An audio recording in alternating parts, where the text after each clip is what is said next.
Okay, so let's talk for a second. So I was having an issue in a video that I had posted about.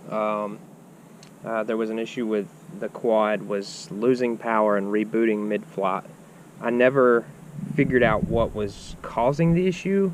I checked every little pad to make sure that there was nothing making connection somewhere else in between the solder joints or anything like that. I checked every part of the wiring on the quad. I even spun up the motors, checked the motors in Betaflight just to make sure everything was smooth, individually smooth. I didn't find any issues there. And it was a problem that was being caused by, and I don't understand this, but the quad would reboot in mid-flight when you would do a hard like roll or pitch maneuver. And like I said, I'm no genius at any of this electronic stuff. I know how to put one together, and I know how to solder, and I know the basics of it. But other than that, I can't say as to what was wrong or causing the problem. But I did have a brand new spare Spedix 35 amp 32-bit board that I swapped out this morning real early to do some flying footage today. This is the same board that I had tested it on yesterday, and it was still doing it. I swapped out boards. This was the third board that I swapped just to make sure that there was nothing that the board was causing the issue, and it wasn't. So after I took this Spedix 30 amp with the 5-volt ground pads front, back, I took this off and swapped it out for the 32-bit, which is brand new in the package. I understand it, but this old Spedix, when I say old, it's had like maybe 20 flights on it, maybe, and they're not that hard of flights either. So I swapped the board out, and that fixed the issue. Other than this quad is not quite on this board. This is the third board that I put in it.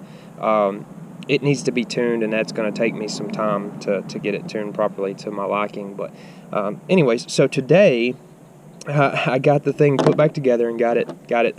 I put a little small tune on it and went out and flew 2 batteries just to kind of get an idea of what I was wanting again, try to match it to my other settings in my other board. And so I found this cool little place that's like they load trains and stuff. So we went and we did a video. Me and my cousin did. We drove, and we were going to fly up and down over the railroads and things like that, and everything was going great. It flew. I mean, it was flying really good. And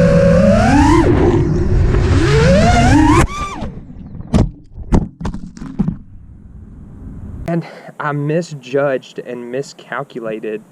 I was doing a backflip over the top of the train tracks, and I misjudged my rotation back to level, and I did not snap the throttle. I don't know, it's a little bit of latency there. Now I'm using a micro predator. There's still latency, and I'm having a little bit of trouble with it, but it's a little more latency now. I don't understand that, but I misjudged and miscalculated my rotation.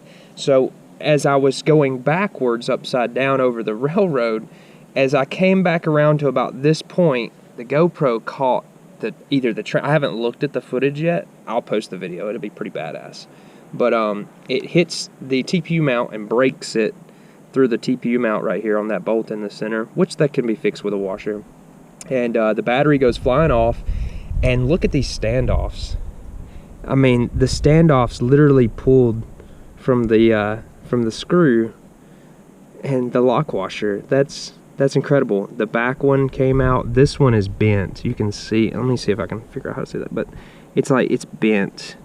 I mean, it's rough. But I mean, and it caught the props. Other than me having to pull off the standoffs, I'm pretty sure the threads are all like jacked up. But other than that, the props are like the only thing, and the standoffs are the only thing that's broke, really. And I don't even know if they're broke. I can even just thread them back on there, pull the top plate off, and thread them back on there.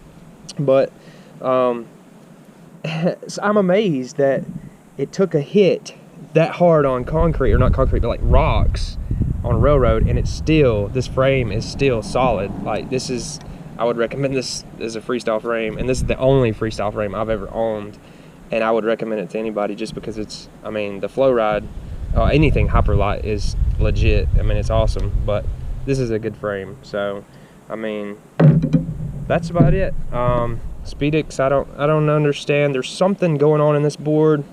To conclude this video, I would say that there's something in this board that's wrong. I don't know what it is that would be causing a power loss and a reboot within thousandths of a second. I mean, it's just like snap on and off, and it's honestly, it's never rebooted fast enough to catch it mid-flight again, to toggle and catch it mid-flight and fly again, which is stupid. I shouldn't have to do that anyway, but something's wrong with this board. The speed control, something's going on in it. So, but that's it. And what's up, Keely?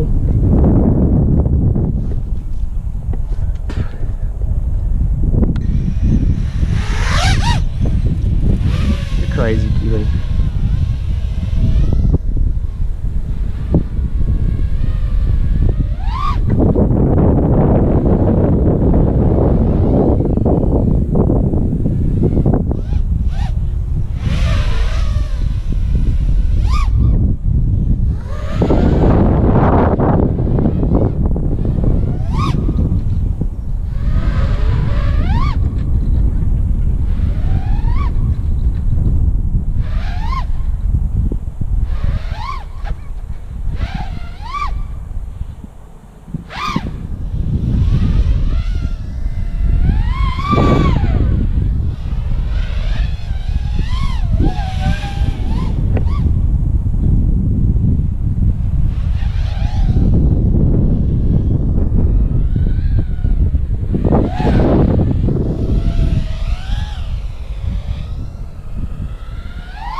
Lost a little bit of orientation there.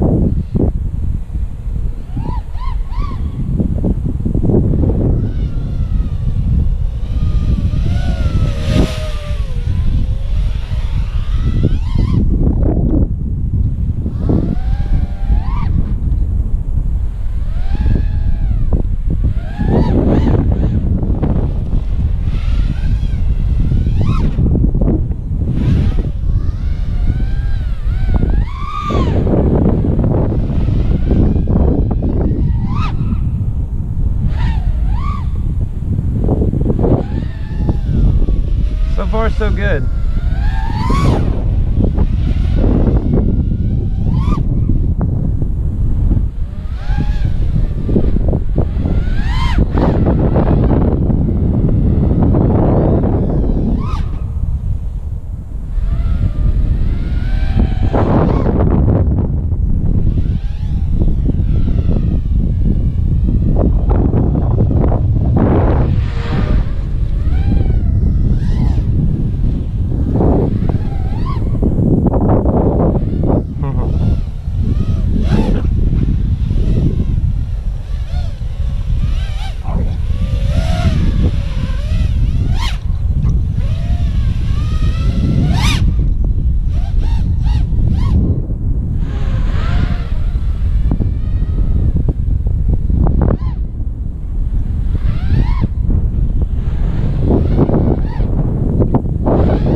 stay in place correctly.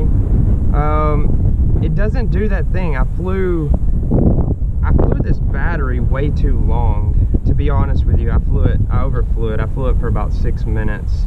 I'll have to edit it out a little bit, but I flew this out for about 6 minutes, and I didn't have one single issue with any type of cutoff, or like the voltage dropping and dropping the quad out of the air. I don't have an issue with that with this speed control. So, and I tried this flight board as well yesterday, but on the other speed control, and it's still done it. So it's the speed control for sure. There's an issue there.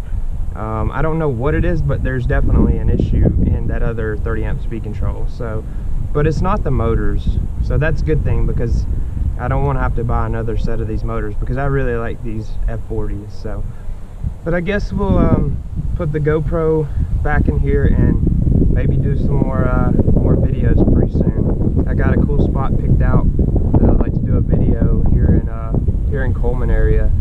That'll be pretty cool. So we'll catch you on the next one. Thanks.